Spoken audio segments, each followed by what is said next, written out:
Welcome to Dog on the Plot. I'm Kerry, this is Dory, and this is our brand new allotment plot. And it's massive.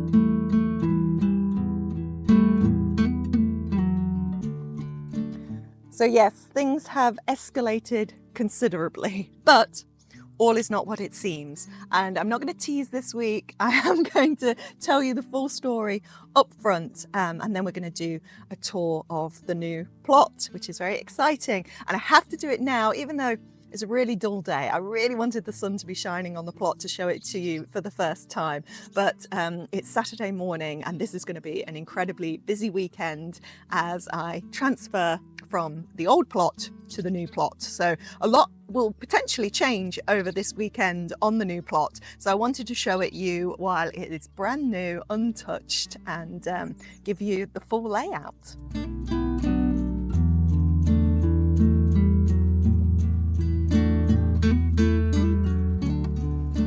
So if you're new to the channel, I've been on this allotment site for 2 years now. I've had 2 full seasons on a full-size allotment plot, and I got the opportunity to move plots, but it's kind of been in the works for a while. So it was back in May. Mark is my brother-in-law who has the plot next door to mine.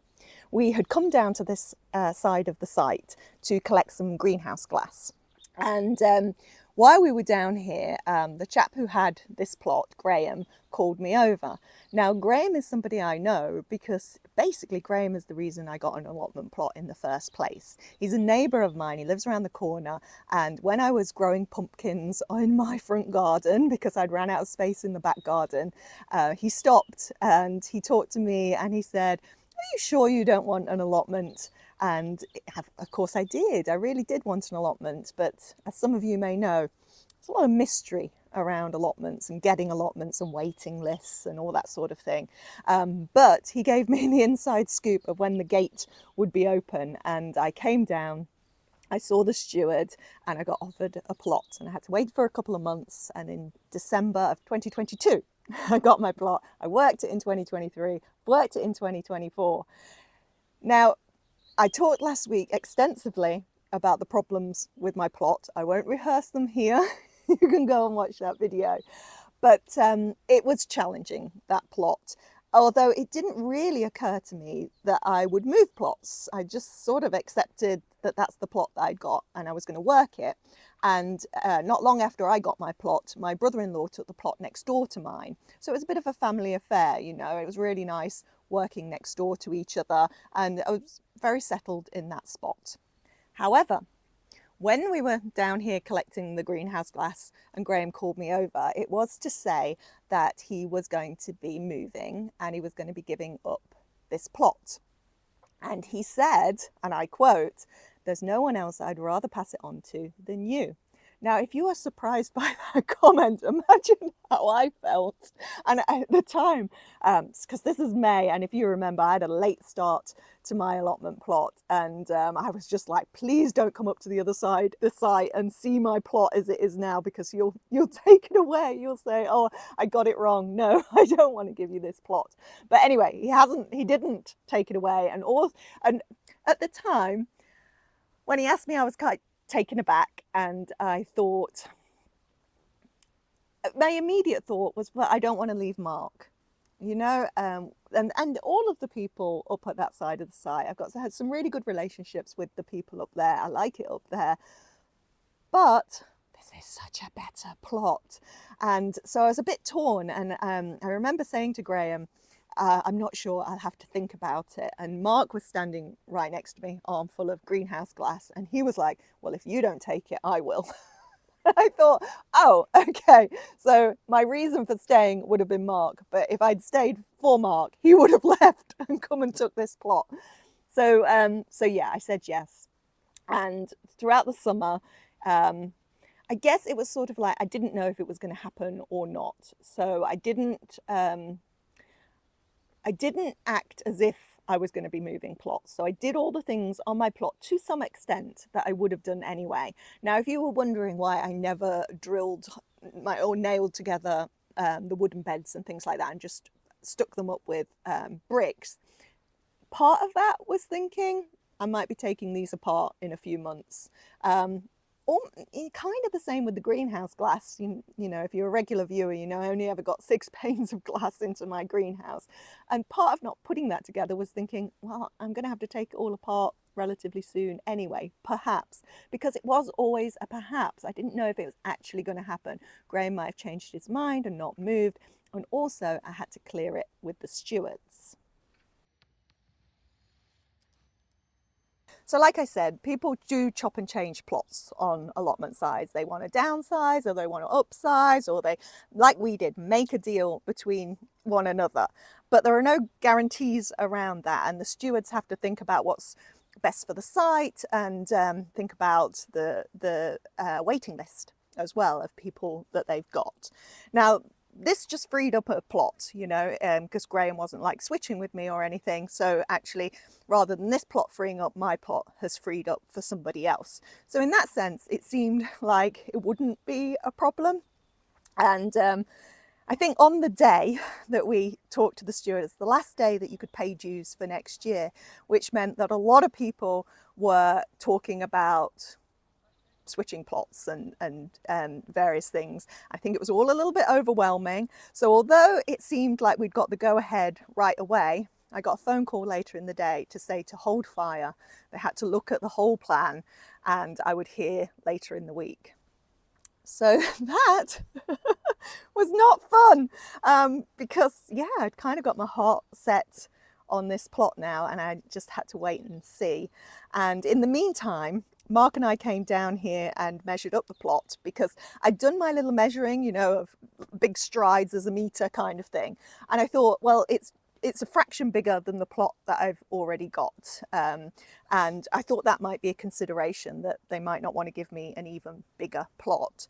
When Mark and I came down in here and measured, it's twice the size of my current plot, exactly twice the size. So this got us thinking, and this was, I said I was going to say this right up front and I've still teased it. So Mark and I came up with a counter offer that if she said I couldn't have the plot, we were going to suggest that Mark and I share the plot. And the more we talked about it, the more it seemed like the best solution, because the thing that really made me hesitate about taking this plot was leaving Mark. So to be able to bring Mark with me, and also knowing that in doing so I wouldn't be losing any space because it is the exact double footage of my current plot, the exact footage of both of our plots put together up there, it seemed like a really good solution. But then things escalated a little bit more. So directly behind me, you can see this covered area. That is somebody else's plot. That's the plot next door, and then you've got the path beyond it. And this has been covered for about a year, really, or most of this year, because it was all incredibly overgrown. And a person is going to be working that next year. So this bit covered in plastic, not ours. Now this bit, as you can see, is an unworked plot. And actually this and the whole of this originally belonged to a chap who was the longest plot holder on the site. He had been working this for 60 years. He'd had this for 60 years. As you can see by having already given half up and the state of this one, he's not been in good health enough to work that plot anymore, and it's being given up from next year. So when Mark and I had made this arrangement for this plot, we started looking at this corner and thought, would they let us add that on? And it turned out that they did. We thought it was a cheeky ask because we've already just took on this enormous plot together. But no, I think they just want someone to work it, and Mark will work it. So our square footage is not only double the size that we already had, but with this additional pretty large section that needs a lot of work.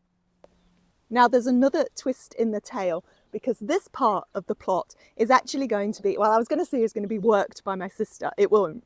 Mark will be working the plot, but it's going to be in my sister's name, and it's going to be her plot, and she's going to grow flowers on it. And my nephew, I think, is going to want a polytunnel on it, and so he can sit in that and keep warm while the rest of us are working the allotment. And so yeah, although our old plots were quite a family affair, this is going to be even more so.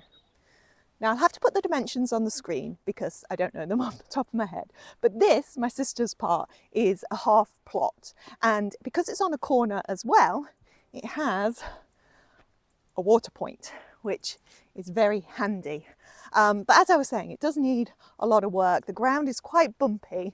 So what we'd like to do, of course, is cover it. But we're not really allowed to do that until January, when it officially becomes my sister's plot.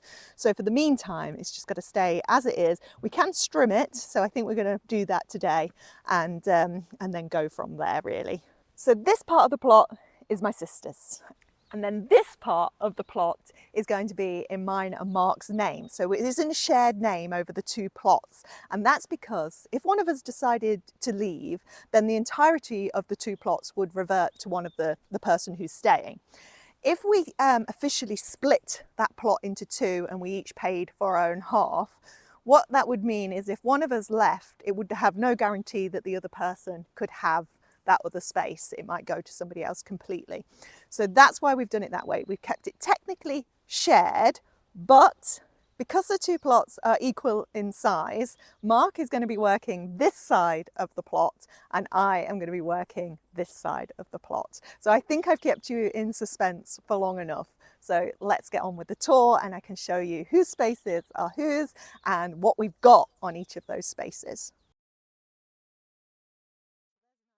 So immediately next to my sister's plot is then Mark's side of our plot, and it starts with this orchard area. Now I don't know if we're going to call it the orchard yet. It does have an apple tree, but then all these fruit bushes as well. So really it's like a fruit tree guild. It is the grassy area of our two plots and it will need strimming. So there is still strimming to be done on this plot. But there's a gooseberry, these are black currants, there's raspberry canes in here as well, and there's even a little pond, although it is only very little kind of bucket pond down there. So if we come up through the central path, you can see that there's a huge rhubarb in this area as well, and there's lots of compost bins that are pretty full actually. And then we move into Mark's growing space, and there are some cabbages in here that Graham has very kindly left for us, and you'll see a lot of these kinds of structures as we go around too. Now you can see that the beds are pretty wide, and this measurement I do remember, these are 21 foot long beds, which is pretty good. And some of them are divided into two, others are long beds, and of course because it's all slabbed, which is an absolute dream, it does mean we can move those slabs about and change around the layout. But Mark thinks this spot is where he's going to put his polytunnel, so that will be next to my sister's area just there. So that's his plan at the moment. And then yeah, just tons and tons of growing space. And I want to show you the soil. So let's do it in this bit here where he was having a little dig the other day. And yeah, a lot of this plot is covered in black plastic at the moment, which was very good of Graham to weed and get the plot ready for us in this way. And we want to keep this black plastic obviously down until we're ready to plant in the beds or put structures in like the polytunnel. But if I just lift a bit up now and show you the soil. There are actually some uncovered bits that I could have shown you just here, but I know because we were digging here the other day to just check the soil out. But take a look at this. Look at that. It crumbles. It actually crumbles. When we were putting the fork into here and lifting the soil, we just couldn't get over the fact that it was so crumbly and lovely. We are not used to it. We are not used to it all, are we, Dory? We are not. Let's cover it back over. So from this angle, you can see the orchard at the front. there's a bed that I just lifted up the top. Here's another bed, a bed there. Mark has already brought his arches down, and then towards the back he's got 3 raised beds there. 2 raised beds, no, 3, sorry, with herbs in. So we've got some sage and some thyme and some rosemary there. And then 2 big raised beds behind that haven't been covered yet. And then 2 more big growing spaces, including a tree. I think that's a plum tree. And behind the plum tree is our shed. So this will be a shared shed. A lot of the infrastructure at the back here will be shared, and it's quite a small shed for us to share. It's all been emptied out, so it's ready for us to put our stuff in. And then behind here, there is a little overhang, which is nice. And there is so much water capture on these plots. So there's a barrel there, but we've got an IBC behind the shed as well. And then we've got the compost bays all along the back here, and we will be sharing those as well. Now, also technically on Mark's side, but here at the back, is this strange looking bay which has cardoons in it. You can see the remains of them up there. They are very, very vigorous cardoons, but we've kind of felt that this might be the ideal place to have like our seating area. You might remember at the old plot we have the little shelter that Mark built, which is great, and we sit under there all the time. That's where we have our cups of tea and relax when we've needed a rest. And there isn't really at the moment a space on this plot to do that, so we're kind of thinking that might be the ideal area for it if we pave that over. So I'm thinking I'm going to take some of those cardoons out and put them elsewhere on the plot, and then we'll have that as the kind of social area. But now I'm going to move you back down to the front of the plot so we can have a little look at my side. And this has got, well, I was going to say it's got some surprises on it, but I'm sure you've seen it in the background. Now, Mark has been very good and measured everything and made a plan on Excel. So I'm going to overlay that now so you can see the exact layout of all 3 of the plots that we are going to be working. And you can see it's quite a considerable amount of space. So there's quite a good shot of Mark's side there with the orchard at the front. We've got the path that separates our 2 sides, and then here is my side. So like Mark's side, most of this is covered in black plastic, so it doesn't give you the best sort of view of the beds, but there are beds all along here, and it's actually quite deceptive. If I just move the camera up as we go along, because it's a very long, thin plot as opposed to my last plot, which was more square, yeah, the beds just kind of go on and on and on and on.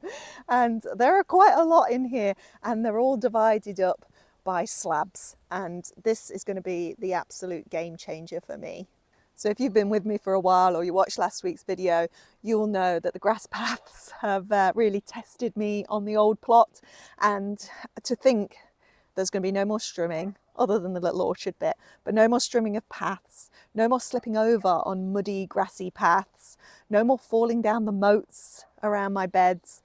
And instead, it's just going to be safe and easy and super low maintenance, even more low maintenance than it would be to have had wood chip paths. And there are paths in between these big beds as well, so some of them are divided into 2. And yeah, just complete game changer. Now my side doesn't have quite as many raised beds as Mark's, but I do have these 4 at the back, but 3 of them are full of strawberries, and the bed in front is also absolutely covered in strawberry plants. I'm not sure I need that many strawberry plants. And this one has asparagus in, but as you can see, it's not the most impressive asparagus in the world, and Graham did tell me that it didn't do very well in this bed. So we might have to rethink these raised beds here. And of course I'm bringing down loads of pallet collars and wood, so if I do want some raised beds along here, I can put them in. But actually I'm not sure I'm going to need them. I don't know, we'll see. It's time to make some plans. The other thing that I didn't show you, which is kind of down there, can you see it just between, oh, there. You see those pipes? That's actually an old trampoline frame, and a plot neighbour along here was using it as a brassica cage. It works really well as a brassica cage, but they didn't want it anymore, so they asked if I would like it. So that's got to go up on the plot somewhere as well. But speaking of infrastructure, of course, oh, the big draw of this plot was this absolutely enormous polytunnel. It's about 6 years old. It's showing a little bit of wear and tear, but it's an absolute beast. It's just huge. And it's got all this water capture on it as well, which is amazing. Right, I'm going to show you inside.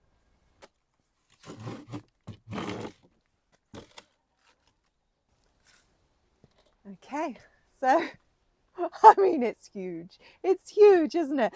It's got 2 beds that run the whole length of the polytunnel, and it's got a path in the middle with wooden sides. Could you ask for anything more?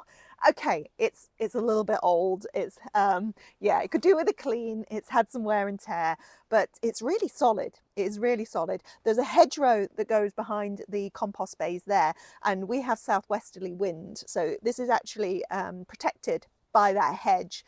And Graham said he's had no problems with the shifting or any kind of wind damage on it or anything like that. The beds are a really good depth as well. That's at least 1 metre wide there, isn't it? It does have 1 lettuce in here that he's left for me, but I've got some other little bits and pieces that I want to put in here over winter. But he did tomatoes in here. He says cucumbers absolutely love it in here, and I'm really excited to have this much more undercover growing space for next year. Again, it's going to be another just huge game changer in terms of my allotmenting. It's amazing. Yeah, I couldn't be happier. I've already put in here, you probably can't see this, let me move you, my potato buckets. So these have come down from the old plot. I brought them down last weekend. These are heavy, but I brought them down in the wheelbarrow, and I wanted my potatoes to be undercover. Before I was guaranteed that I was getting this plot, I was a bit torn on where these were going to go in the old plot because there wasn't room in the shed, there was no glass in the greenhouse, but this is ideal. So I can leave the potato buckets in here, and then I can just harvest them when I need them. And the soil that's in here can either go directly into these beds to mulch them, or it could go in the compost bays instead. Because I am... Right, we need to talk about this, hang on. I'm concerned about bringing perennial weeds from my plot to this plot, in particular the bindweed.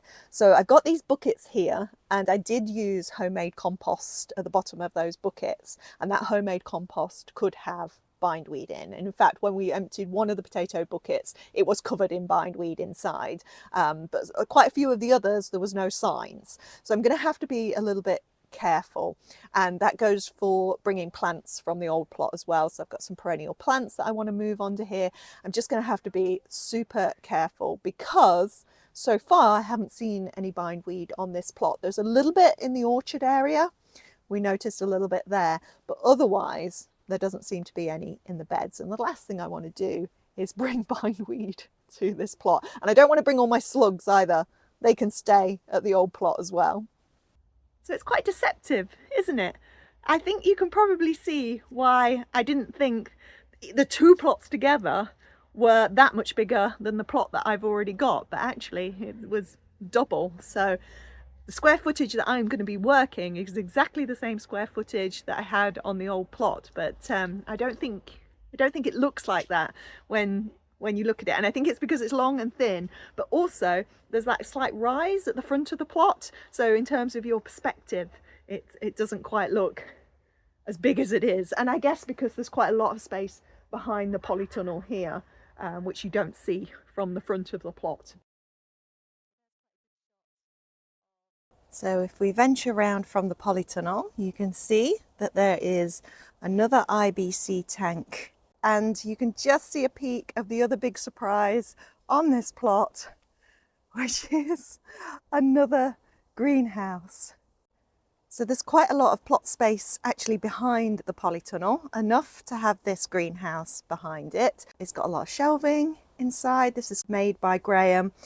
He got these, I think, from work, and they fit perfectly. So it won't be a greenhouse where I'm planting directly in the ground, but it would be great for keeping seedlings.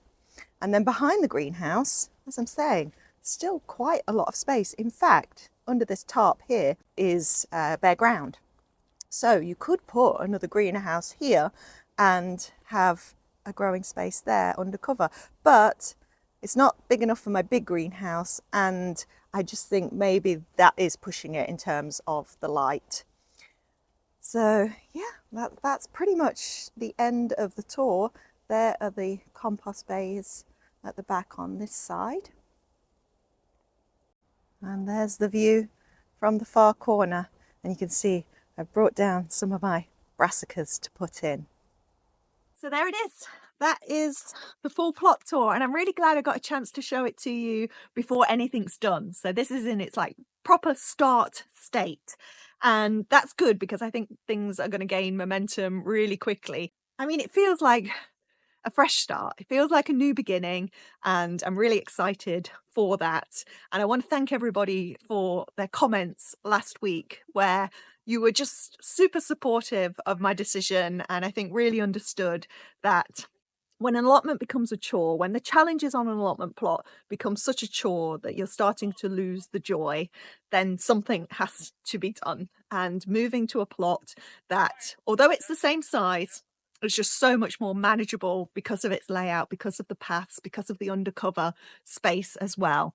And the icing on the cake is that I get to do it with my family, you know, that I still get to allotment next to Mark, and we get to help each other, and we get to share this space and share in the joy that is allotmenting. So thank you to you too for sharing in that, and I hope you will continue to do so and see how I get on this new plot over the next few months and years maybe. So take care, have a good week, and hope to see you next week.